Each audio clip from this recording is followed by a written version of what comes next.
It strikes me that whenever you're trying to connect with people, maybe share an idea or even just understand a group, Uh-huh. it really all comes down to knowing where they actually are. And that's kind of the fascinating area we're digging into in this deep dive. Right. We have this set of notes here. They're focused on something called harvest force and harvest field mapping and research. Okay. Now, it's not about actual farming. Mm. Think of it more like a strategic way to grasp the landscape of a community. People and the resources available. Exactly, both sides of the coin.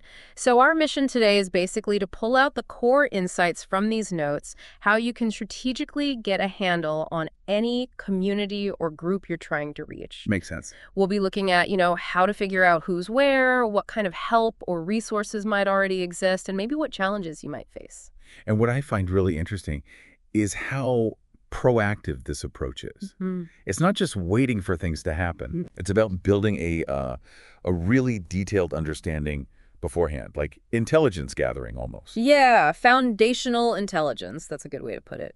And these notes really stress that understanding the people and the existing resources, well, it's crucial for any kind of effective engagement. Absolutely essential. Okay, so let's jump into this idea of the harvest field first. That's basically about mapping the people, right? Right, where everyone is. And the notes, they start with a point that seems almost too obvious, but it's clearly vital.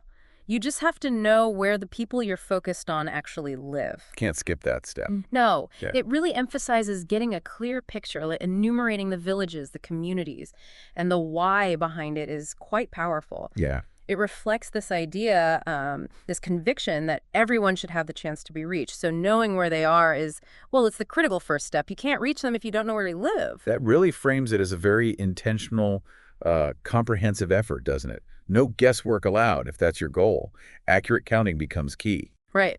So practically speaking, where do you start? Maps. Simple. Old school maybe, but essential. Totally. District maps, city maps, whatever geographical area you're looking at. Maps are how you start to visualize this whole harvest field. Get it done on paper or digitally, of course. Yeah. And the notes say you need these maps handy because there are basically 3 key things you need to start charting on them. Okay, 3 layers. Mm. And together they start giving you a really useful snapshot of what's going on. So what's the first one? The first is, the villages and communities themselves. Just plotting where people actually live. Right. And the reason? The logic, as the notes put it, is to make sure that connections, and here they're talking about planting churches, can happen in every place. No community left out, nobody overlooked. Okay, makes sense. Cover the whole area. What's the second layer? The second thing to map is the existing, let's call it workforce, within that field, the churches, the Christian organizations already active there. Ah, okay. So potential resources or collaborators. Exactly. The notes frame them just like that, potential partners for outreach, for church planting. It's about seeing what's already going on, who you might be able to work with. That's smart. And knowing where they are also helps you see the gaps, right? Where maybe new efforts are needed most. Precisely. It's strategic resource allocation, really. Avoids doubling up efforts and helps you focus where the need is greatest. Okay, villages and existing churches orgs. What's the third element they say to map? This one's interesting. They call them strongholds. Strongholds. What does that mean in this context? It refers to places like temples, mosques, shrines, but also things like liquor stores, places linked to prostitution. Okay, quite a mix. What's the thinking there? Well, the notes describe these as having an influence, potentially one that, using their words, can keep the people bound in darkness. So mapping them serves a strategic purpose. Not just mapping physical locations, but centers of influence, maybe different belief systems. Exactly. It's about strategic awareness, not judgment. The idea is it can inform things like prayer efforts, walking through the community, and also it gives you a baseline. A baseline? How so? You can see how the community landscape might shift over time as outreach happens, as new positive influences grow. Maybe those strongholds become less central. Interesting. Okay, so that covers the harvest field, mapping the people, the existing resources, and these potential challenges or influences. Right. Understanding the terrain, essentially. Now, the notes shift gears a bit to the harvest force. This sounds like assessing the resources you actually have available. Exactly. Taking stock. The first step they mention is identifying what they call Great Commission Christians. Okay, what does that mean practically? For our purposes, Think of it as finding the network of people, churches, organizations who are already committed to and active in outreach, in sharing their faith, serving within that specific people group you're focused on. So moving from mapping the need to assessing the capacity to meet the need. Precisely. And the immediate win from doing this kind of survey is realizing, okay, what assets do we already have? Who are the potential partners? What resources can we actually leverage? Right. You might have more help available than you think. You might. And the notes then give a pretty detailed list of the kind of harvest force info you should gather. It goes way beyond just counting churches. Okay, like what? Well, things like the total number of believers, Yeah. specifically the number of baptized believers, which might indicate a deeper commitment level. Then the number of pastors, church leaders. The leadership pool. Yeah, total number of Christian worship places, schools, clinics, hospitals run by Christian groups. The real inventory of the Christian footprint and activity in that area. That's quite comprehensive. It is. And what's really insightful is they also include things like, is the Bible available in the local heart language? Oh, okay. Not just assuming everyone reads the main language. Right.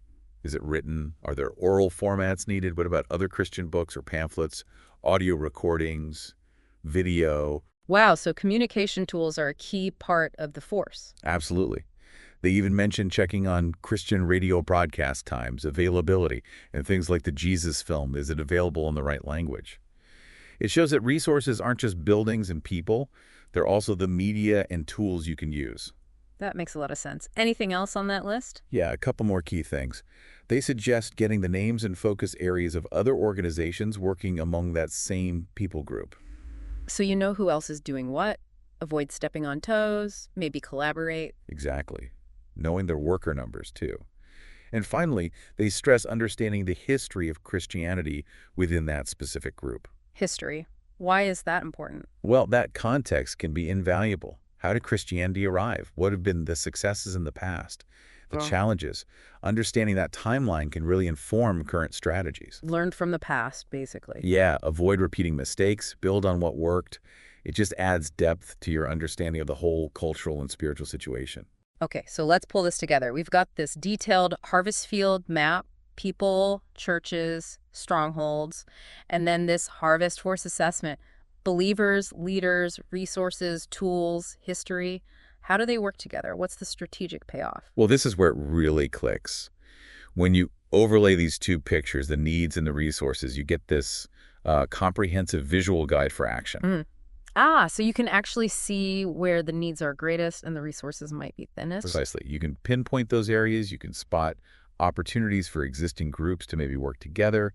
You can target new initiatives much more strategically. Give me an example. Okay, say your map shows a big population center with very few churches, but maybe a strong presence of those strongholds we mentioned. And then your harvest force assessment shows you don't have many workers skilled in, say, community dialogue. Right. Boom. That immediately flags a very specific strategic need. Develop or bring in people with those skills for that area. It allows for informed decision-making. Got it. And the ultimate goal, the notes remind us, is all this mapping and research is to make it possible. To see churches get started, connections made in every single place where these people live. Ensuring that opportunity for connection is available to everyone. It sounds like this is just the foundation, though. Yeah, the notes do mention this as kind of step one, and that more detailed harvest field research would usually follow. But that's maybe a deep dive for another time. Right. But even just from this foundational stage, you can really see the power of having an organized plan. Absolutely. It's not just about having good intentions. It's about having a deliberate, well-informed strategy. And it makes you wonder, doesn't it? How could this kind of approach, really understanding the environment, mapping the landscape, assessing resources, how could that apply in totally different areas? Totally. Community development, analyzing a market for a business, even tackling a complex problem inside an organization. That basic principle holds. Understand the lay of the land and the tools you have before you act. Yeah, definitely universal. Okay, so wrapping this up, the big takeaways seem to be, first, you absolutely have to know where your people are. It's fundamental. Can't skip it. Second, you need a really thorough grasp of the existing resources and the potential challenges in that environment. The full picture. And third, the power of actually visualizing this, mapping it out to guide your strategy effectively. It brings clarity. So maybe the final thought for you listening is this. How deeply does truly understanding the lay of the land, whatever that means for you, maybe it's a community you serve, a market you want to enter, even just a field of knowledge you're exploring, how profoundly could that change how you approach things? Hmm. What crucial details might pop out? What insights might emerge Yeah. if you took the time to really map your environment more thoroughly? What have you been overlooking?